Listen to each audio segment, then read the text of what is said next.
पकड़ तो अब तुम्हारी टूटेगी बिस्नोई। घर घर पानी के स्कीम में जो घोटाला की हो ना, सब मीडिया के सामने लाएंगे। कुर्सी बचाना मुश्किल हो जाएगा तुम्हारा। तू मेरी कुर्सी हिलाएगी?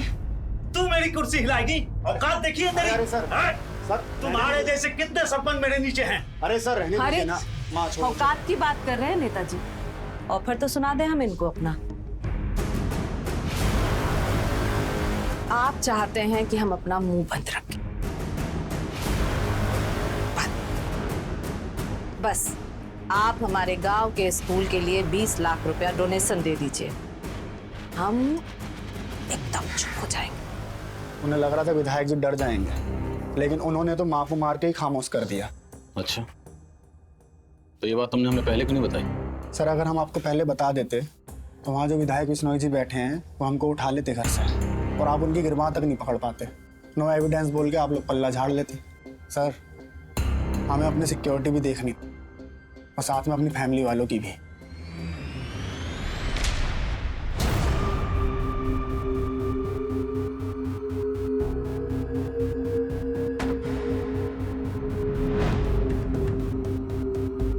The number you have called is currently switched off. Please dial after some time.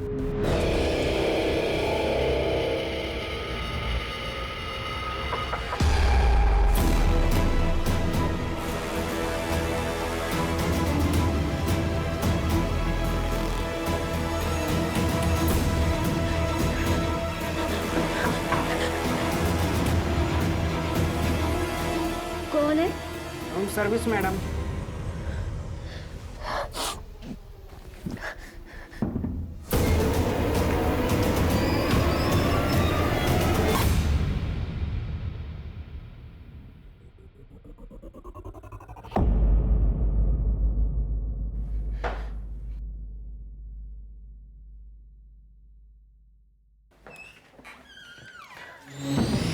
तो आदित्य नेताजी का नाम लेकर घुमा रहा है हमें। पर इतना कंफर्म है कि रजनी देवी नेताजी से मिलने गई थी। पता करो, क्या रजनी देवी के पास कोई ऐसा सबूत था जिससे नेताजी को खतरा हो सकता था, और हो सकता है इस काम के लिए नरेंद्र को इस्तेमाल किया गया। ये केस अब एक हाई प्रोफाइल केस बन गया था, और इस केस के सबसे बड़े सस्पेक्ट नरेंद्र को ना पकड़ पाने से पुलिस पर मीडिया और गांव वालों का प्रेशर आ गया था। लेकिन जल्द ही पुलिस ने नरेंद्र को ढूंढ निकाला।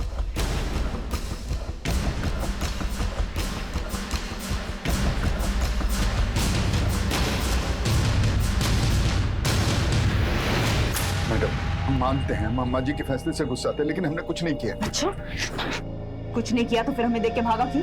मैडम भागते नहीं तो गांव वाले हमें जिंदा नहीं छोड़ते। और अब हम तुझे नहीं छोड़ने वाले। बता, रजनी देवी के गहने कहाँ छुपाए तूने? मैडम हमने कुछ नहीं किया है। शर्मा, कूट इसको।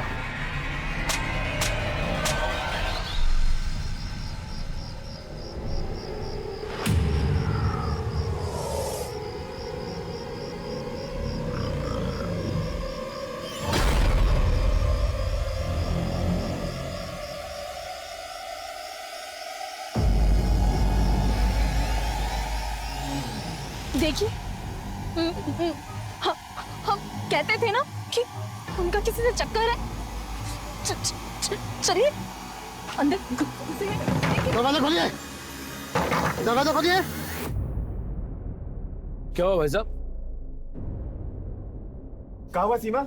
ये बोल रही है स्वीटी के साथ चक्कर चल रहा है आपका। मेरे बीवी हमारे बता रहे हैं आप। भाई साहब इसमें इनका दोस्त नहीं है, हम आपको बता रहे हैं ना, ये हमारी बीवी हम पे सख्त न्याय करती है। तुम झूठ मत बोलो। अरे हम ये भाई साहब से मिलने आए रहे, और इनको देखने के बाद में भी तुम ये फालतू का तमाशा कर रही हो। इसको क्या लगता है कि इसके हकलाने की वजह से हम इसको पसंद नहीं करते हैं, और इसीलिए सिर्फ अटेंशन हमारा पाने के लिए हमको जगह जगह बदनाम करती फिरती है। सुनिए, हमें इंस्पेक्टर साहब से मिलना है। और बात क्या है? हमारी बेटी लापता है। क्या? जिस दिन आपकी सास रजनी देवी का कत्ल हुआ उस दिन से आपकी बेटी मेघा भी गायब है। तो ये बात आपने हमें पहले क्यों नहीं बताई? हम बताना चाहते थे पर हमारे पति ने हमें रोक लिया। क्यों? क्योंकि उन्हें लगता था कहीं आप मेघा पर शक ना करो। और मेघा गायब क्यों है? उसकी क्या वजह? सर वो एक लड़के को पसंद करती थी। कौन लड़का? संज्ञान। संज्ञान, हम यहाँ तुम्हारा 1 घंटे अंदर इंतजार कर रहे हो, तुम अब जाके आ रहे हो। मेघा सॉरी यार, पापा को आने में देर हो गई थी। सर जिस दिन मेघा गायब हुई उस दिन हमें लगा कि संज्ञान उसे लेके भाग गया है, क्योंकि उस दिन से वो भी गायब है।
संज्ञान जया कुमारी मेडिकल कॉलेज से पढ़ाई कर रहा है। वो ललितपुर के किसी हॉस्टल में रहता है मैडम। घर में कौन कौन है? उसके सिर्फ पिताजी है। क्या नाम है फादर का? राम प्रवेश। इनका नंबर है आपके पास? जी मैडम। सर, मेघा के लापता होने को लेकर रजनी देवी के घर में हर कोई जानता था और मेघा की माँ की तरह सब लोग मेघा की दोस्त संज्ञान के ऊपर ही शक जता रहे हैं। और संज्ञान भी गायब। अब इस केस की कई परतें खुल रही हैं। सर, एक अजीब सी बात है, इतना सब कुछ होने के बावजूद रजनी देवी के पति विश्वनाथ, उसे कोई फर्क ही नहीं पड़ रहा है। अपने दोस्तों यारों के साथ रोजाना उसके ड्रिंकिंग सेशन चल रहे हैं। और जिस दिन रजनी देवी का कत्ल हुआ उस दिन वो यहाँ था भी नहीं। कहीं ये सारा प्लान विश्वनाथ का तो नहीं?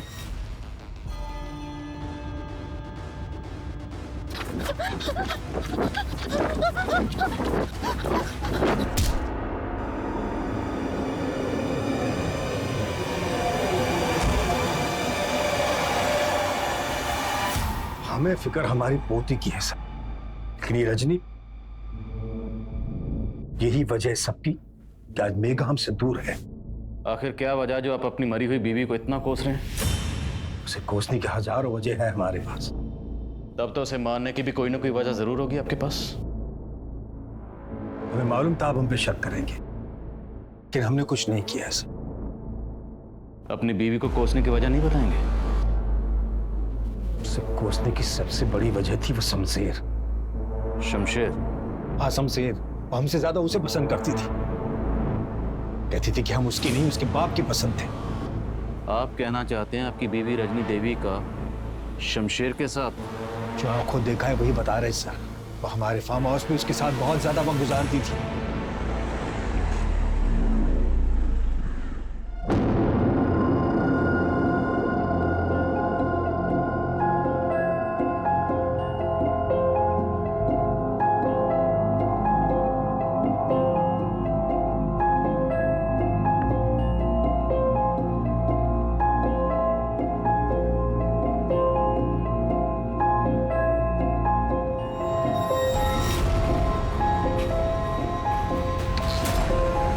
हम साथे तुझे छोड़ूंगा क्या? तुझे थाने में क्या तो उसी में छेद करता है साले। हाँ, छोड़ूंगा नहीं उसे मैं। आपको ज्यादा मर्दानगी दिखाने का जरूरत नहीं है। उम्र देखिए अपनी, कुछ बचा नहीं है आप में। उस कमीने के सामने में जलील करती थी और हम खून के खून पी के रह जाते थे। कई बार हमने उसको माफ कर दी। ये आज उसके कर्मों की सजा मिली है उसे। और ये सजा आपने उसे दी? मैं पहले भी कहा आपसे सर, हमने कुछ नहीं किया, लेकिन शमशेर उसके सारे राज जानता था। वो ये भी जानता था कि आजकल वो किसके हद पे चढ़ी थी। मैडम जी, हम अपने किसी काम से बाहर नहीं गए थे, बल्कि हम तो अपने बेटे संज्ञान को खोजने गए थे। कहाँ खोज रहे थे? और आखिर ये संज्ञान गायब कहाँ है? कुछ पता नहीं चल रहा मैडम जी। वो गर्मियों की छुट्टी में 7 जुलाई को अपने हॉस्टल के लिए निकला था, तभी हम उसको आखिरी बार मिले थे। और फिर उसके बाद हम अपने किसी काम से सतना चले गए। 5-6 दिन बाद उसके हॉस्टल से फोन आया कि वो अभी तक हॉस्टल नहीं पहुंचा है। फिर हम सतना से सीधे ललितपुर चले गए उसके हॉस्टल, और फिर वहां से जब वापस आए तो पता चला कि आप उसको पूछने आए थे। 7 जुलाई से ये लड़की भी गायब। इसका नाम मेघा है। मेघा की माँ का कहना है कि संज्ञान और मेघा की दोस्ती थी। क्या आपको इन दोनों के अफेयर के बारे में कुछ पता था? नहीं मैडम जी, हमें इसके बारे में कोई जानकारी नहीं है। फिलहाल मेघा के घर वालों का ये कहना है कि संज्ञान इस लड़की को भगा के लेके गया है। नहीं मैडम जी, हमारा बेटा तो रात दिन पढ़ाई में लगा रहता है, और वो कभी कोई ऐसा काम नहीं करेगा जिससे हमारी बदनामी हो। साहब, हम अम्मा जी के सिर्फ सेवक थे और उनका हुक्म टालने की हिम्मत हमारे अंदर नहीं थी। उनके साथ संबंध रखना हमारी मजबूरी थी, हमारी इच्छा नहीं। 10 बज गए। हम आपके लिए खाना पैक करा कर लाएं या घर पर जाकर खाएंगे? आज घर जाने का मूड नहीं है।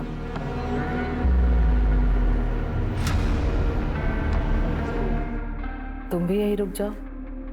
जी। जो कुछ कहते हैं सर हिलाकर हाँ कर देते हो। सब बात मानोगे का हमरे? जी, बस हुक्म करके देखिए। सच बोल रहे हो क्या?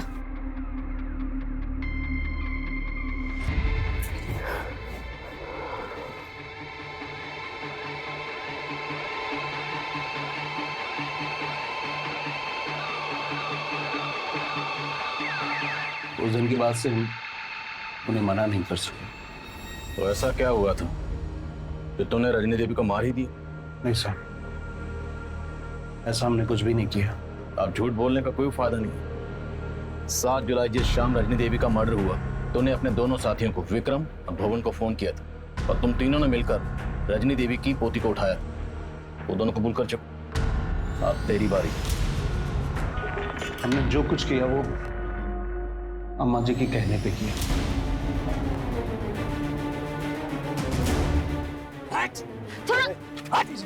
थोड़ा तुम लोग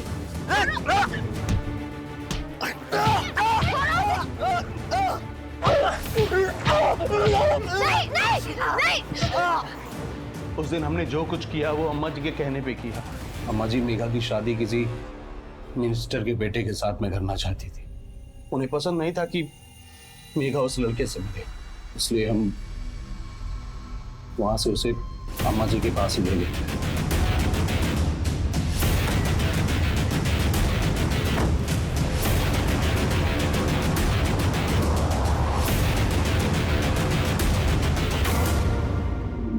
हमारे घर की बेटी होके कुछ जात वाले लड़के से इश्क लड़ा रही थी तुम?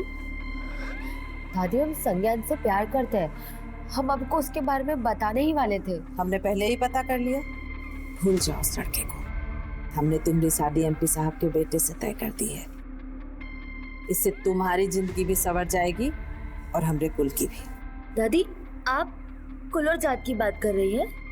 हाँ, कहे बेटी और रोटी का व्यवहार कुल जात देखकर ही किया जाता है बिटिया। हमने सपने में भी नहीं सोचा था कि आप ऐसे निकलेंगी। अगर अब आपने हमें संज्ञान से शादी करने से रोका तो हम पूरे गांव को बता देंगे आप कितनी बड़ी ढोंगी है। जुबान लड़ाती हो हमसे? हाँ, हम आपके नहीं अपनी पसंद के लड़के से शादी करेंगे और अगर आपने हमारे साथ जबरदस्ती की तो आपके लोगों के बीच आपको जलील कर देंगे। हमको जलील करोगे तुम? हमको जलील करोगे?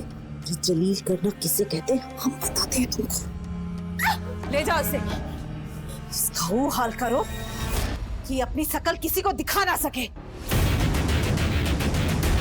नहीं दादी, छोड़ो मैं। दादी नहीं। रुको, दरवाजा खुला छोड़ देना। हम उनका वो रूप देखकर हैरान थे साहब। वो हमें अपनी ही पोती के साथ दुष्कर्म करने का फरमान सुना रही थी। हम मजबूर थे साहब, हमें उनकी आंखों के सामने ये सब कुछ करना पड़ा था साहब। उस दिन उन्होंने हमें हमारी ही नजरों में गिरा दिया था। हम सह नहीं सके। हम अम्मा जी और मेघा को फार्म हाउस में छोड़ के चले गए थे। इसके बाद क्या हुआ हमें सच में कुछ नहीं पता। तू मेघा का रेप कर रहा था और तेरे दोनों साथी संज्ञान का कत्ल। और तू कह रहा है तूने जो किया सिर्फ अम्मा जी के कहने पर किया। खुद को बेकसूर समझ रहा तू?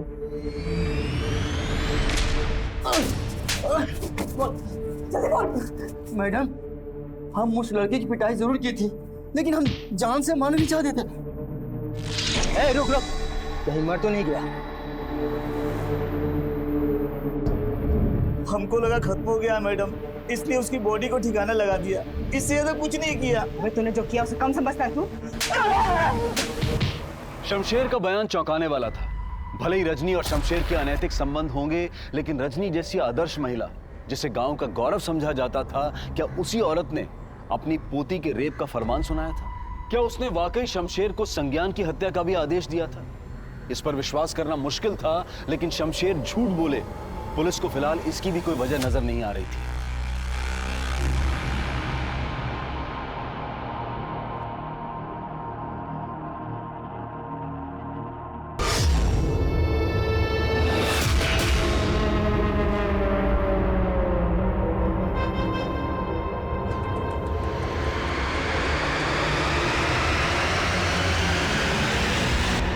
शमशेर के साथ ही बोल रहे हैं कि उन्हें लग रहा था कि संज्ञान मर चुका है।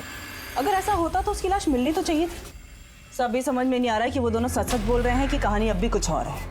और रजनी देवी के घर वाले ये मानने को तैयार ही नहीं है कि रजनी देवी अपनी पोती के साथ ऐसा कुछ करवा सकती है। वैसे इधर शमशेर के दोस्त भी ये मानने को तैयार नहीं है कि रजनी देवी की हत्या में उन दोनों का हाथ है। संज्ञान के साथ साथ मेघा का भी कुछ पता नहीं चल रहा। ये केस को सुलझता ही जा रहा है। सर एक बात पता चली है, रजनी देवी की हत्या के अगले दिन उनके बड़े बेटे उदित ने एक गैराज में एक कार बेची थी, वो भी सिर्फ 15,000 रुपए में। कुछ तो गड़बड़ है। उस कार को तुरंत जब्त करो और फोरेंसिक को बुलाओ, और रजनी देवी के घर वालों को इस बारे में कुछ पता नहीं चलना चाहिए, और किसी भी तरह से ये पता करने की कोशिश करो कि संज्ञान और मेघा इस वक्त कहाँ है। सर देखा पुलिस के पास जाने का नतीजा, कितना तमाशा बन गया है हमारा। तो चाहते क्या हैं आप, हम अपनी बेटी को भूल जाएं? इस मुसीबत में फंसने से अच्छा है कि भूल जाओ कि हमारी कोई बेटी भी है।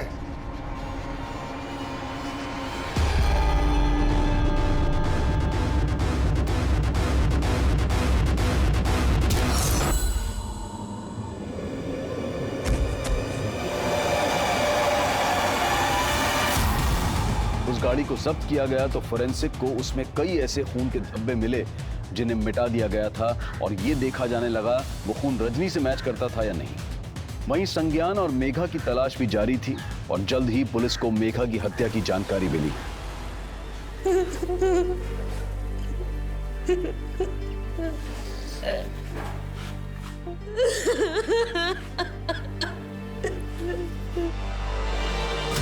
सर मेघा की लाश हमें हाईवे से कुछ दूर एक सुनसान जगह पे मिली।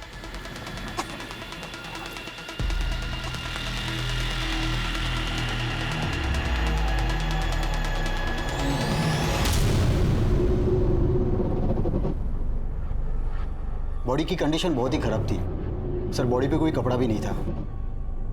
सर पोस्टमार्टम से हमें यह पता चला है कि मेघा के सिर पे किसी भारी चीज से वार करके उसे मारा गया था। और सर हैवानियत की बात तो यह है कि मेघा को मारने के बाद डेड बॉडी के साथ रेप किया गया था। मेघा पहले भी रेप का शिकार हुई थी, उस वक्त इस रेप में ये शामिल था। और मेघा के अलावा ये संज्ञान भी मिसिंग है। आपकी तहकीकात के दौरान क्या कुछ ऐसा सामने आया जो इस लड़के से कनेक्टेड हो? नहीं सर, अभी तो कुछ पता नहीं चला। हाँ अभिषेक। सर उस कार में मिले ब्लड की फोरेंसिक रिपोर्ट आ गई है, वो ब्लड रजनी देवी के ब्लड से ही मैच करता है। सर मानते हैं कि हमने आपसे सच छिपाया, लेकिन माँ की हत्या से हमारा कोई लेना देना नहीं। तो किसका लेना देना? सर उस रात माँ घर नहीं पहुंची थी और मेघा का भी कुछ पता नहीं चल रहा था। हम और आदित्य बहुत परेशान थे। हम जब माँ के फार्म हाउस पर पहुंचे तो हमने देखा, सर हम इतना घबरा गए थे कि हमें समझ में ही नहीं आया कि हम क्या करें, इसलिए माँ की लाश को ठिकाने लगा दिया। सर हमने नहीं मारा है माँ को। तुमने नहीं मारा तो फिर हमें क्यों नहीं बुलाया? और मेघा के गायब होने की बात भी तुमने पहले नहीं बताई, क्यों? साफ साफ बोलो, क्या छिपा रहे? सर कुछ भी नहीं छिपा रहे हैं। हमें लगा कि शायद मेघा के हाथों माँ की हत्या हो गई हो, हम तो सिर्फ उसको बचा रहे थे। तो तुम जानते थे कि मेघा ने तुम्हारी माँ? नहीं सर, हम तो खुद ही ढूंढ रहे थे उसको। उस रात रजनी का मर्डर हुआ था, ये बात सिर्फ उदित और आदित्य ही नहीं, मेघा की माँ विनीता और रजनी के पति विश्वनाथ को भी मालूम थी। इसलिए पुलिस किसी का भी भरोसा नहीं कर रही थी। वहीं संज्ञान की भी कहीं कोई लीड नहीं मिल रही थी, लेकिन अब कुछ ऐसा मिला था जिसने पुलिस का नजरिया ही बदल दिया था। सब कुछ दिनों पहले मेरठ में एक सीमा नाम की औरत का मर्डर हुआ था।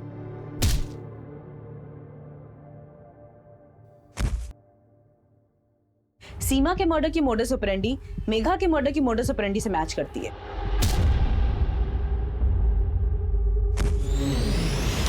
मेघा और सीमा दोनों के मर्डर करने के बाद उनकी बॉडी के साथ रेप किया गया था। सीमा का रजनी देवी या मेघा से कोई कनेक्शन? सर फिलहाल तो कोई कनेक्शन नहीं मिला है। माना कि सीमा और मेघा का मर्डर केस अलग है, लेकिन रजनी देवी के मर्डर केस में वो सिमिलैरिटीज नहीं मिली। तो सीमा के मर्डर केस में कोई ऐसा सस्पेक्ट जो मेघा से कनेक्टेड हो? सर फिलहाल उसके बारे में भी कुछ नहीं पता चला है। पर सीमा के मर्डर में मेरठ पुलिस को सीमा के पति योगेंद्र पे शक था। पुलिस का कहना है कि सीमा को अपने पति पे शक था क्योंकि उसका काफी औरतों के साथ अफेयर चल रहा था। तो हो सकता है योगेंद्र मेघा को भी जानता। साहब हम किसी मेघा को नहीं जानते, हमने कोई मर्डर नहीं किया है। तेरी बीवी तुझ पर शक करती थी, हो सकता है तेरा मेघा से भी अफेयर रहा हो। साहब हम कितनी बार बताएं आपको, ऐसा कुछ नहीं है साहब, भगवान कसम खा के बोल रहे हैं हम।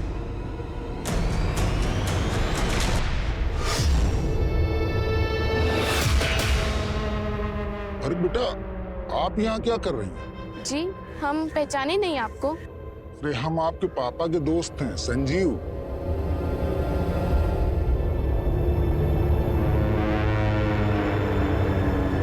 पापा, कोई संजीव अंकल आपके फ्रेंड है क्या?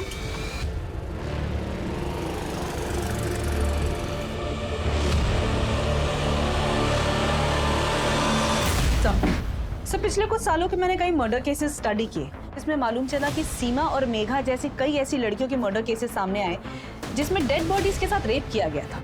हत्या की वजह थी सर पे हुआ वार, और एक दो क्राइम सीन पर पुलिस को खून में लथपथ हथौड़े भी मिले।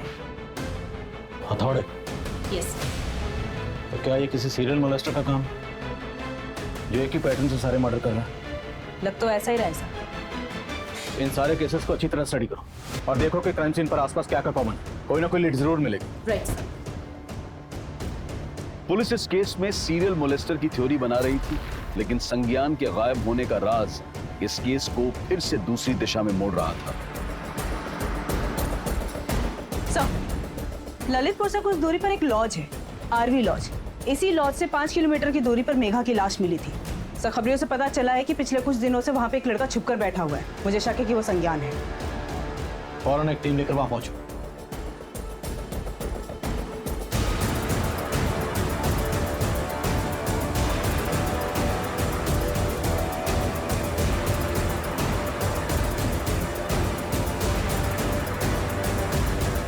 सर, हमारा मेघा के मर्डर से कोई लेना देना नहीं। 7 जुलाई के बाद तो मुझसे मिले तक नहीं है। तो 7 जुलाई से तो अंडरग्राउंड क्यों है? सर, उन लोगों ने हमें बहुत मारा। उस डर की वजह से हम वहाँ चले गए। डर की वजह से तो लॉज चला गया। अपने घर क्यों नहीं गया? जाते तो पापा परेशान हो जाते। वो तो अब भी परेशान है, ढूंढ रहे हैं तुझे हर जगह। तूने उन्हें नहीं बताया था तो लॉज में चुप के बैठा? नहीं सर, सर हमारा मेघा के मर्डर में कोई हाथ नहीं है। हम तो प्यार करते थे उसे। तेरा हाथ है या नहीं कि हम पता लगाएं? पता लगाओ जरा अच्छी तरह से। सर, तो हमने सीमा और मेघा समेत सभी केसेस के क्राइम सीन की सीसीटीवी फुटेज स्कैन की। इन सभी क्राइम सीन पर ये मोपेड कॉमन है। ये मोपेड सीमा और मेघा के क्राइम सीन के आसपास भी देखी गई थी, लेकिन सर ये मोपेड रजनी देवी के गांव में देखे जाने की कोई इन्फॉर्मेशन नहीं है।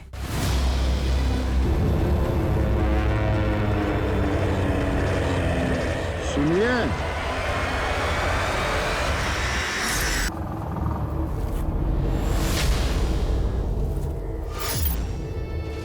अरे आप यहाँ कहाँ ले आए हो?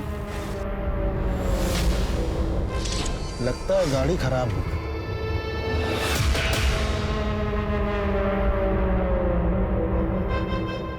अरे ये क्या कर रहे हैं आप?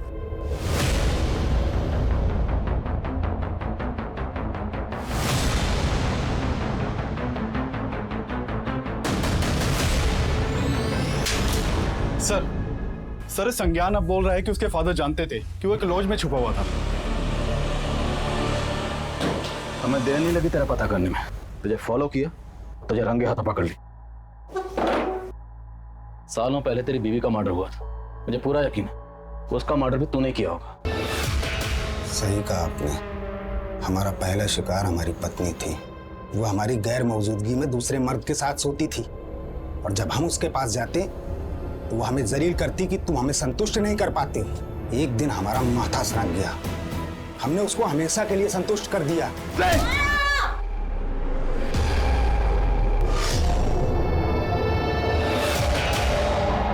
वो तो संतुष्ट हो गई, पर हम संतुष्ट नहीं हुए।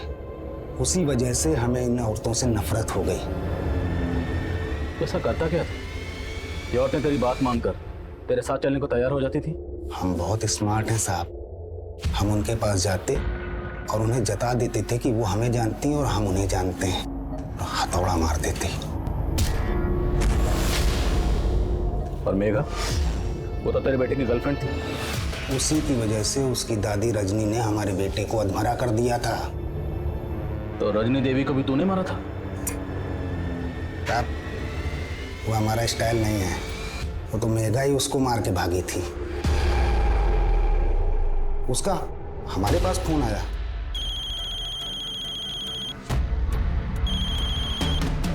हेलो अंकल, हम मेघा बोल रहे हैं, संज्ञान की दोस्त। मेघा? हाँ अंकल, संज्ञान ठीक तो है ना? हमने उससे बोला संज्ञान सही सलामत है और हम उसको संज्ञान से मिलवा देंगे। फिर हम उससे ललितपुर में मिले। उसने हमें अपना सारा दुखड़ा सुनाया। क्या तुम्हारी दादी ने तुम्हारा रेप करवाया था? हाँ अंकल। अब आई अक्ल ठिकाने तुमरी? हाँ बोलो, शादी करोगी उस लड़के से? अब हम मर जाएंगे लेकिन आपकी बात कभी नहीं मानेंगे। मेघा मेघा मेघा रुक। ठीक है तो हम तुमको भी मार डालेंगे, उस लौंडे को भी। हाँ तुमको क्या लगता है हम तुमको ऐसे जाने देंगे?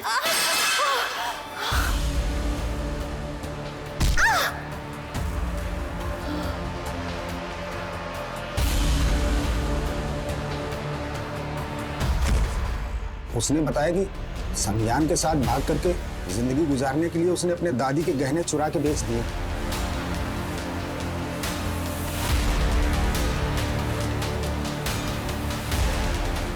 बेटा डरो नहीं, हम तुम्हारे साथ हैं।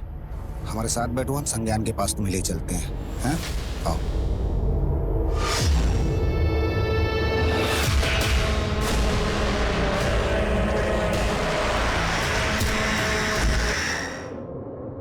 और सबकी तरह हमने मेघा को भी संतुष्ट कर दिया।